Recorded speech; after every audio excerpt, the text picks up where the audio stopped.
Et si je vous disais qu'il existe une seule habitude qui relie toutes les personnes à succès, peu importe leur origine, leur intelligence ou leur chance. Une habitude si puissante que Napoleon Hill, après avoir étudié plus de 500 millionnaires, l'a placée au cœur de la réussite. Cette habitude ne dépend ni de l'argent, ni du talent, ni des diplômes.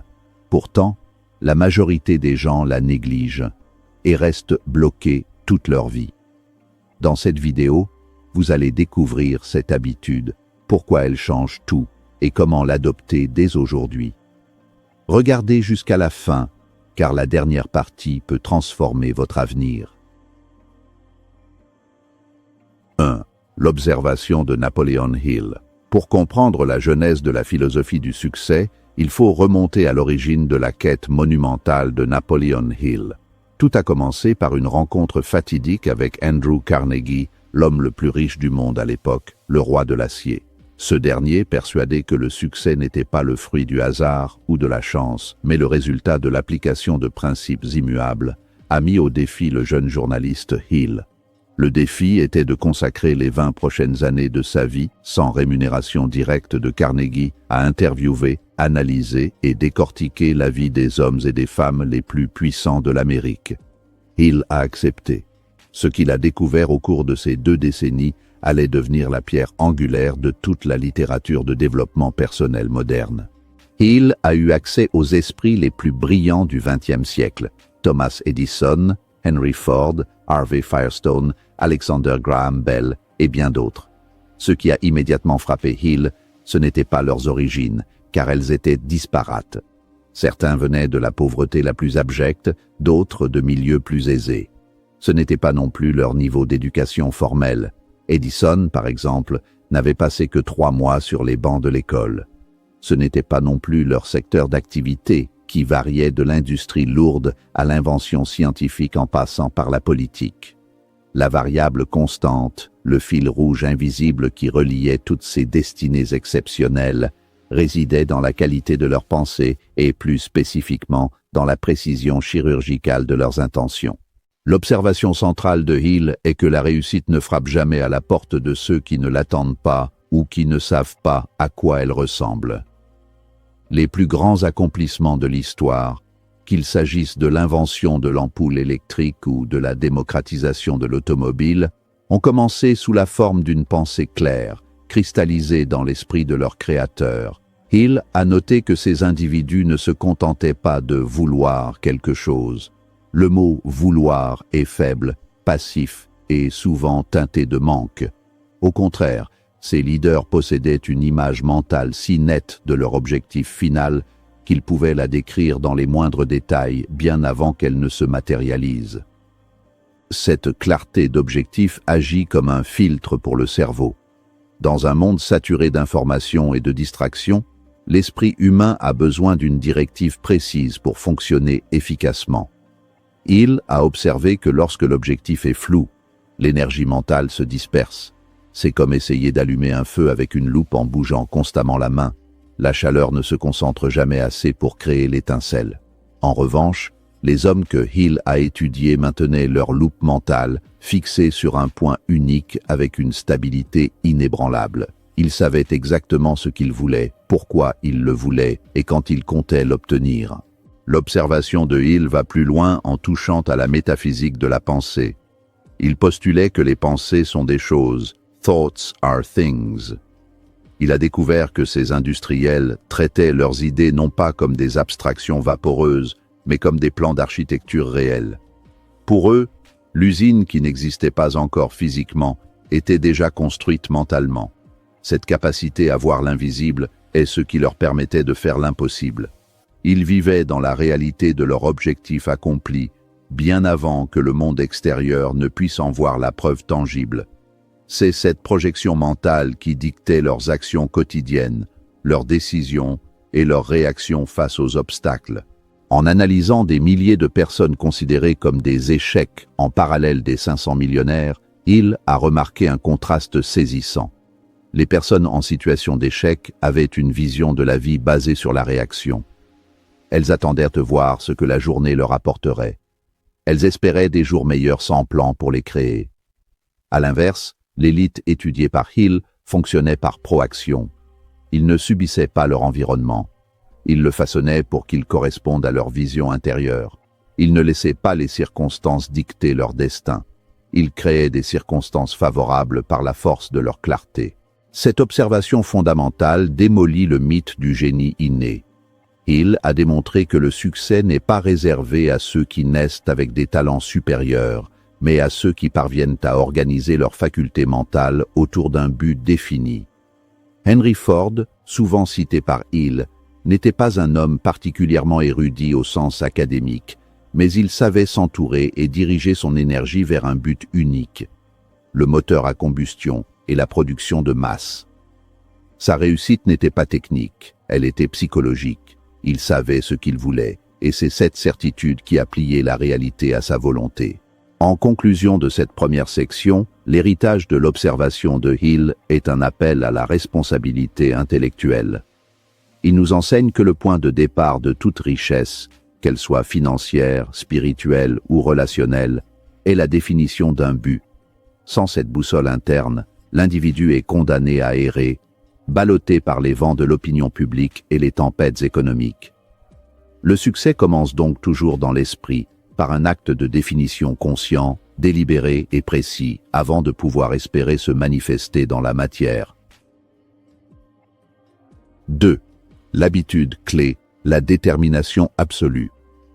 Au cœur de la philosophie de Napoleon Hill se trouve un concept qui dépasse la simple ambition. C'est ce qu'il appelle le désir ardent. Burning Desire. Cette distinction est cruciale car elle sépare ceux qui rêvent de ceux qui réalisent. La détermination absolue n'est pas une simple préférence pour un résultat positif. C'est un état d'esprit où l'échec n'est tout simplement pas une option envisageable. C'est la capacité de brûler les ponts derrière soi pour ne se laisser qu'une seule voie possible, celle de la victoire.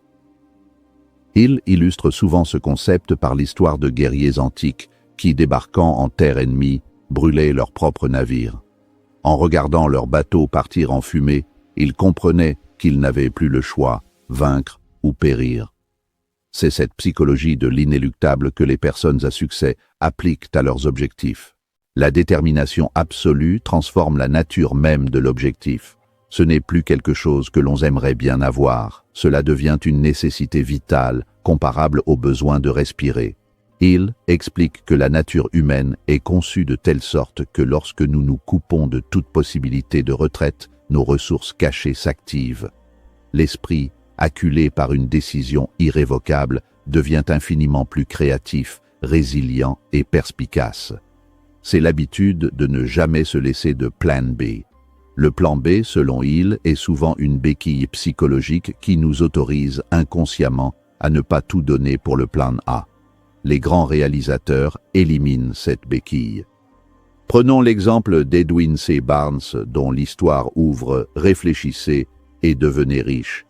Barnes ne voulait pas simplement travailler pour Thomas Edison, il voulait être l'associé d'Edison. Lorsqu'il s'est présenté au laboratoire, il ressemblait à un vagabond, mais ses pensées étaient celles d'un roi. Il a essuyé des refus, il a commencé par des tâches ménagères insignifiantes, il a été ignoré pendant des années. Mais sa détermination était absolue. Il n'a jamais dit « Je vais essayer quelques mois et si ça ne marche pas, je chercherai un autre travail ». Il s'est dit « Je serai l'associé d'Edison, dût-il me falloir le reste de ma vie ». Cette obsession positive a fini par payer car elle a rendu Barnes aveugle aux obstacles et hyperattentif aux opportunités. Cette habitude de la détermination absolue agit également comme un bouclier contre la négativité. Lorsque l'on est habité par un désir ardent, les critiques d'autrui ricochent sans laisser de traces. Le scepticisme des proches, les conditions économiques défavorables ou les revers temporaires perdent leur pouvoir de nuisance. Pourquoi? Parce que l'esprit déterminé est tellement saturé par l'image de la réussite que le doute ne trouve plus d'espace pour s'installer. C'est une forme d'auto-immunisation psychologique. Là où une personne ordinaire voit un mur infranchissable, la personne animée par une détermination absolue voit simplement un problème à résoudre sur le chemin de sa destination inévitable. Hill insiste sur le fait que cette détermination doit être obsessionnelle, dans le sens le plus noble du terme. Dans notre société, l'obsession est souvent vue comme pathologique. Mais pour Hill, une obsession contrôlée et dirigée est le seul moteur assez puissant pour surmonter l'inertie de la médiocrité.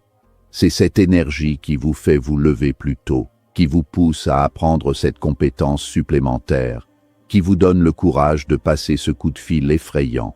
C'est une flamme intérieure qui ne s'éteint jamais, même lorsque les vents contraires soufflent fort. C'est la différence entre une bougie vacillante et un chalumeau.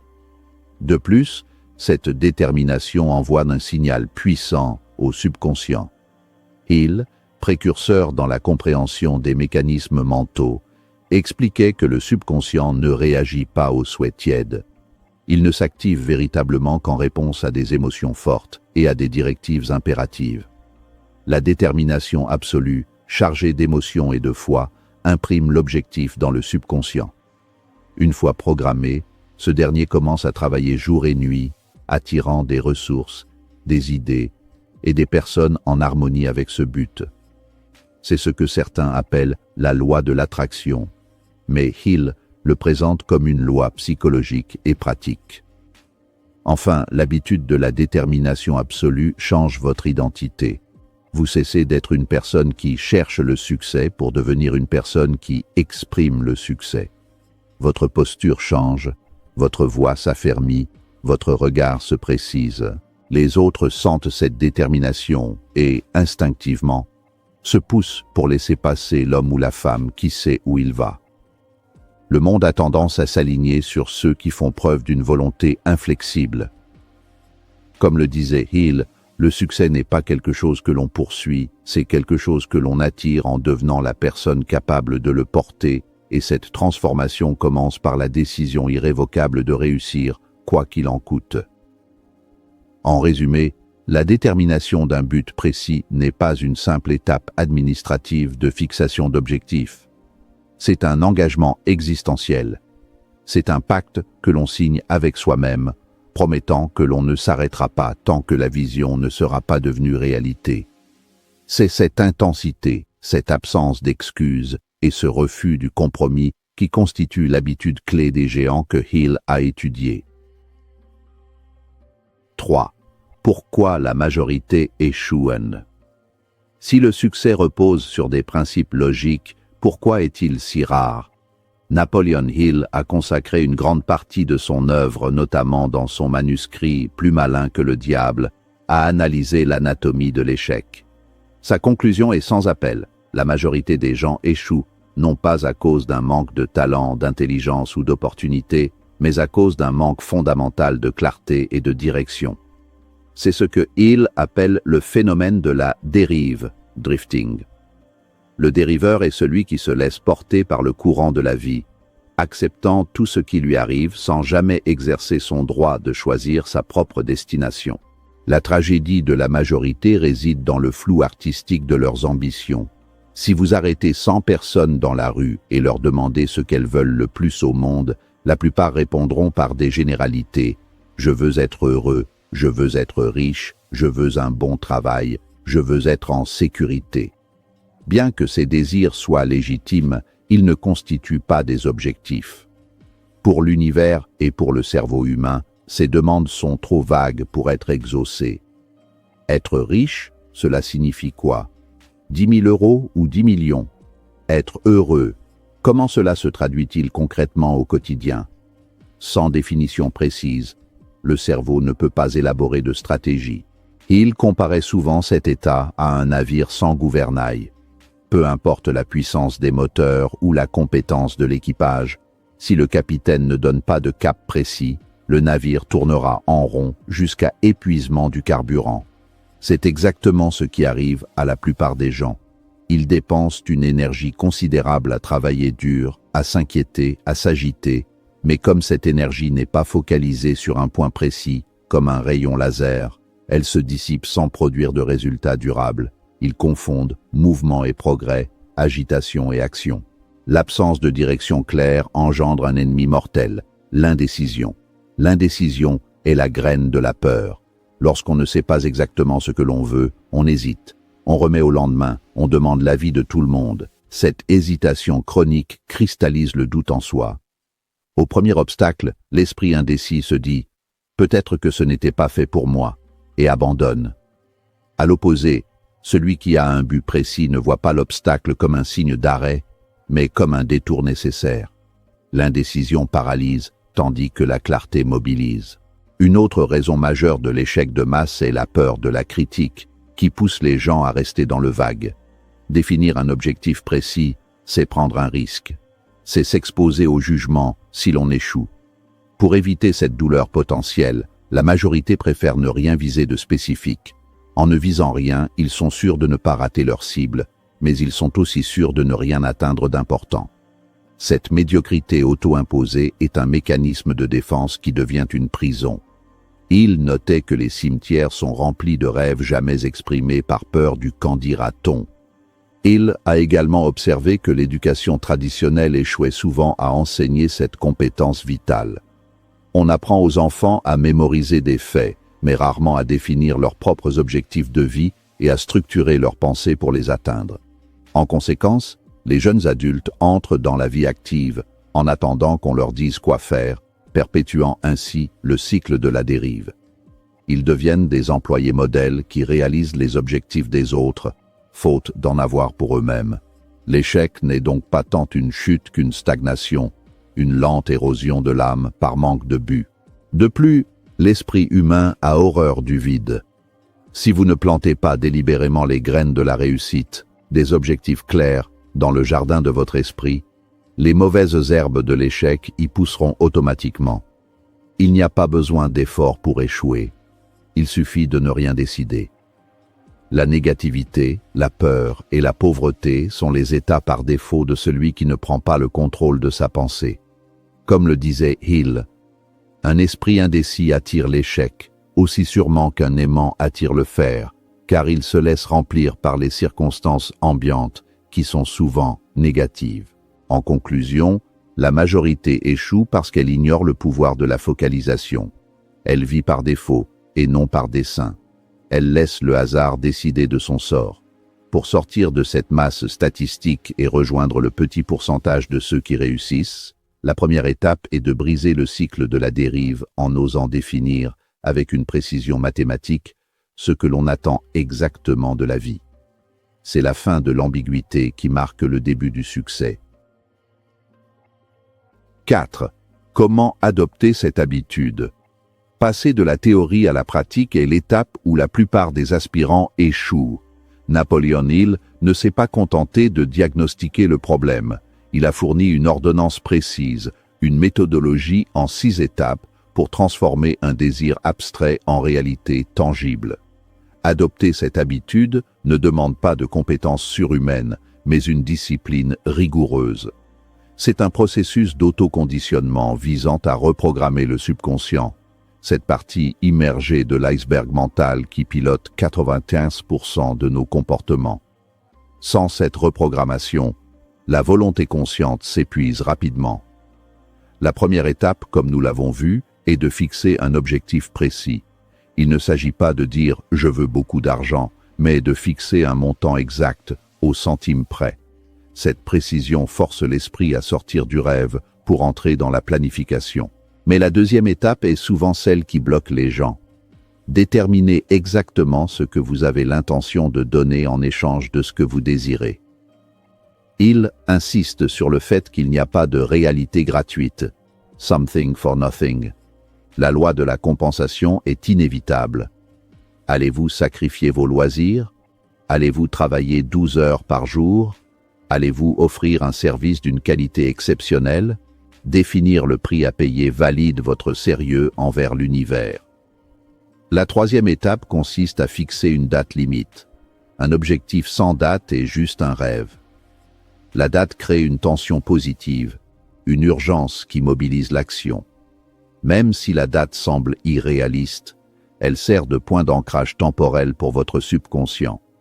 Ensuite, la quatrième étape est l'élaboration d'un plan précis pour la réalisation de votre désir et de commencer immédiatement, que vous soyez prêt ou non. Hill met en garde contre l'attente du moment parfait. Le plan peut être imparfait au début, mais l'action immédiate lance la dynamique du mouvement. Les 5e et 6e étapes sont celles qui activent la magie mentale. Il faut écrire tout cela dans une déclaration claire et concise. Puis, et c'est le point crucial, lire cette déclaration à haute voix 2 fois par jour. Une fois le matin au réveil et une fois le soir avant de s'endormir. Pourquoi à haute voix? Pourquoi matin et soir? Parce que ce sont les moments où l'esprit conscient est le plus perméable et où l'accès au subconscient est le plus direct. En verbalisant votre objectif, vous engagez plusieurs sens, la vue, l'ouïe, la parole, renforçant l'empreinte neuronale. Cependant, il précise une nuance capitale. La répétition mécanique ne suffit pas. Réciter votre objectif comme une liste de courses est inutile. Il faut y mêler l'émotion et la foi. Vous devez vous voir, vous sentir et croire que vous êtes déjà en possession de votre objectif au moment où vous lisez.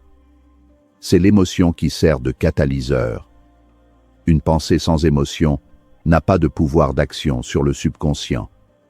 C'est en mélangeant la pensée, la forme et l'émotion, l'énergie, que l'on crée ce que Hill appelle l'autosuggestion. C'est cette pratique qui transforme peu à peu votre système de croyances internes. Adopter cette habitude demande de la persévérance au début, car les résultats ne sont pas immédiats. C'est comme planter une graine. On ne voit rien sortir de terre pendant un certain temps, mais sous la surface, les racines se développent. Appliquer cette méthode change votre réticulation activatrice, la partie du cerveau qui filtre l'information. Soudain, vous commencez à voir des opportunités que vous ignoriez auparavant. Vous rencontrez des gens qui peuvent vous aider. Vous avez des intuitions soudaines. Ce n'est pas de la magie, c'est votre cerveau qui, enfin dirigé vers une cible précise, se met à traiter les données de votre environnement pour vous servir. Cette routine quotidienne devient un ancrage. Dans les moments de doute ou de fatigue, la relecture de votre déclaration vous remet sur les rails. Elle vous rappelle pourquoi vous souffrez, pourquoi vous travaillez et où vous allez. Elle maintient la vision claire malgré le brouillard du quotidien. Hill disait que l'homme devient ce à quoi il pense le plus souvent. En forçant votre esprit à se concentrer sur votre objectif majeur matin et soir, vous prenez le contrôle de ce processus de devenir. En définitive, adopter cette habitude, c'est accepter de devenir le maître de son propre destin. C'est refuser de laisser les pensées parasites ou les circonstances extérieures dicter votre vie. C'est un exercice d'hygiène mentale, aussi indispensable que de se brosser les dents. Si vous appliquez ces instructions à la lettre, avec foi et persistance, Hill promet que votre vie changera, car vous aurez aligné toutes les forces de votre être vers une direction unique. 5. Est la puissance de la persistance. Avoir un but précis est le moteur, mais la persistance est le carburant. Sans elle, le moteur cale à la première montée. Napoleon Hill, après avoir étudié des centaines de parcours, a identifié la persistance comme le facteur commun indispensable à toute réussite durable. Il a noté que la ligne de démarcation entre ceux qui réussissent et ceux qui échouent se trouve souvent juste après le moment où la défaite semble certaine. La plupart des gens abandonnent dès qu'ils rencontrent une résistance significative. Les personnes à succès, elles, possèdent une capacité presque irrationnelle à continuer malgré les preuves contraires immédiates. L'histoire célèbre de R.U. Darby, racontée par Hill, illustre tragiquement le manque de persistance. Darby et son oncle cherchèrent de l'or. Après avoir découvert un filon, ils ont investi dans des machines, creusé, mais le filon a soudainement disparu. Désespérés, ils ont vendu leur machine à un ferrailleur pour une bouchée de pain et ont abandonné. Le ferrailleur a fait appel à un ingénieur minier qui a calculé que le filon se trouvait à peine à 1 mètre, 3 pieds, de l'endroit où Darby avait arrêté de creuser. Le ferrailleur est devenu millionnaire. Darby a appris la leçon la plus chère de sa vie. On ne s'arrête jamais quand on est à 3 pieds de l'or. Cette leçon l'a ensuite aidé à devenir un vendeur d'assurance extraordinairement prospère, car il ne prenait jamais un non pour une réponse définitive. Hill enseignait que la persistance est un état d'esprit et qu'en tant que telle, elle peut être cultivée. Elle n'est pas innée. Elle se renforce par la clarté du but, le désir, la confiance en soi et des plans précis. Mais elle doit surtout être testée. La vie, selon Hill, a une manière étrange de tester ceux qui prétendent au succès. Elle leur envoie ce qu'il appelait des défaites temporaires. Il est crucial de faire la distinction sémantique et psychologique entre défaite temporaire et échec. L'échec est permanent, c'est un état que l'on accepte. La défaite temporaire est juste un événement, une leçon déguisée, un test de votre résolution. Les personnes qui manquent de persistance interprètent la première défaite temporaire comme un signe qu'elles ne sont pas faites pour ça. Elles cherchent la voie de la moindre résistance. Or, Hill affirme que chaque adversité porte en elle le germe d'un avantage équivalent ou supérieur. C'est une loi universelle. Mais pour découvrir ce germe, il faut persister au-delà de la douleur de l'échec initial. C'est souvent au moment où la nuit est la plus noire que l'aube apparaît. Le point de rupture est souvent, paradoxalement, le point de bascule vers le succès pour celui qui tient une seconde de plus. La persistance agit également comme un filtre social. Elle éloigne les opportunistes et attire les alliés fidèles. Quand vous montrez une détermination inébranlable, vous gagnez le respect. Mais plus important encore, la persistance est le seul antidote direct à l'échec. Aucune quantité d'intelligence, de diplômes ou de relations ne peut remplacer la simple volonté de ne pas abandonner. Hill comparait la persistance à l'assurance-vie du succès. Tant que vous persistez, vous ne pouvez pas techniquement échouer, vous êtes simplement en cours de réussite. Il existe des ennemis sournois à la persistance. La procrastination, le manque d'intérêt, l'indécision et surtout la complaisance. Hill suggère que pour maintenir un haut niveau de persistance, il est souvent nécessaire de s'entourer d'un mastermind, un groupe de cerveau collectif. Être entouré de personnes qui vous soutiennent, qui partagent votre vision et qui ne vous laisseront pas abandonner, est une stratégie clé pour pallier les moments de faiblesse individuelle. La volonté d'un seul peut flancher, mais la volonté d'un groupe uni est une forteresse. Enfin, Napoleon Hill affirmait que la persistance est à la volonté ce que le moteur est à la voiture. Sans l'action continue du moteur, la voiture s'arrête. De même, la volonté sans persistance est statique. C'est la persistance qui transforme le désir abstrait en une force physique capable de déplacer des montagnes. Elle modifie la chimie même de votre cerveau, vous rendant plus résistant au stress et à la peur. En cultivant cette habitude, vous forcez la vie à vous donner ce que vous demandez. Comme le disait Hill, la richesse ne répond pas aux souhaits, elle ne répond qu'à des plans définis, soutenus par des désirs ardents, grâce à une persistance constante. Le succès n'est pas un hasard.